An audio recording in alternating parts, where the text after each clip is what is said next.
పరిటాల సునీత్ గారు. అధ్యక్ష, వాల్మీకులను మా ప్రాంతంలో బోయలుగా పిలుస్తాం అధ్యక్ష. బోయల కులస్తులు ఎస్టీ జాబితాలో చేర్చే అంశంపై చాలా కాలం నుంచి ఉంది అధ్యక్ష. మా రాయలసీమ బోయ కులస్తులు జనాభా ఎక్కువగా ఉంది అధ్యక్ష. మొదటి నుంచి వాల్మీకులు అన్ని విధాలుగా ప్రాధాన్యత కల్పించింది తెలుగుదేశం పార్టీ అధ్యక్ష. మా రాయలసీమ జిల్లాలో ఎంపీ, ఎమ్మెల్యేలు, అదేవిధంగా మొన్ననే ఎమ్మెల్సీ కూడా సామాజిక వర్గానికి చెందినవారు ఉన్నారు అధ్యక్ష. బోయ సామాజిక వర్గానికి చెందినవారు. వాల్మీకులను ఎస్టీ జాబితాలో చేర్చే అంశంపై కొత్తగా అడుగుతున్నది కాదు అధ్యక్ష. ఈ అంశంపై గత 60 ఏళ్లుగా పోరాడుతున్నారు అధ్యక్ష. గతంలో వాల్మీకులు ఎస్టీ జాబితాలో ఉండేవారు అధ్యక్ష.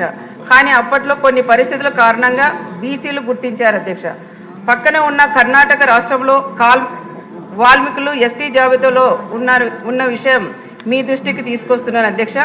వాల్మీకులు ఆవేదన గుర్తించి గతంలో ముఖ్యమంత్రి చంద్రబాబు నాయుడు గారు సత్యపాల్ కమిషన్ వేశారు అధ్యక్ష.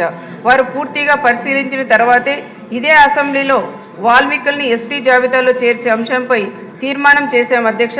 అంతేకాకుండా ఆ తీర్మానాన్ని కేంద్రానికి కూడా పంపాం అధ్యక్ష. కానీ ఆ తర్వాత వచ్చిన జగన్ ప్రభుత్వం వాల్మీకులకు ద్రోహం చేసేలా వ్యవహరించింది అధ్యక్ష. వాల్మీకి బోయల్ని ఎస్టీల్లో చేర్చే విషయంపై ఏకసభ్య కమిషన్ను ఏర్పాటు చేసింది అధ్యక్ష. అంటే ఇది పూర్తి కాలయాపన చేసేందుకు అర్థమైంది అధ్యక్ష. పోనీ ఈ రిపోర్టు ఏమైనా వచ్చి వాల్మీకులకు న్యాయం చేశారా అంటే అది చేయలేదు అధ్యక్ష.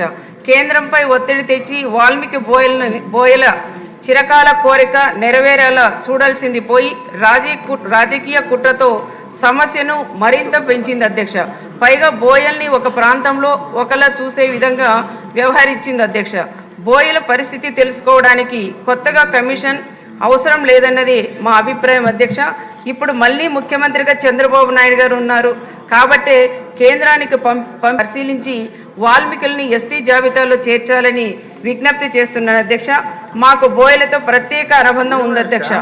అయినా ఇప్పుడు ఎస్టీలో ఏమాత్రం ఇబ్బంది లేకుండా బోయలను కూడా ఎస్టీ జాబితాలో చేర్చాలని కోరుతున్నాం అధ్యక్ష. ధన్యవాదాలు. అందరూ అలా ఏళ్ళు ఎత్తేస్తే కష్టం అండి. ఇక్కడ చాలా పేర్లు ఉన్నాయి. కోట్ల సూర్యప్రకాష్ రెడ్డి గారు. మా డోర్లో ప్రతి సంవత్సరం తాగడానికి నీళ్ళు ఇబ్బంది ఉంది అధ్యక్ష. గతంలో నాకన్నా ముందు కె కృష్ణమూర్తి గారు డిప్యూటీ ముఖ్యమంత్రి ఉన్నప్పుడు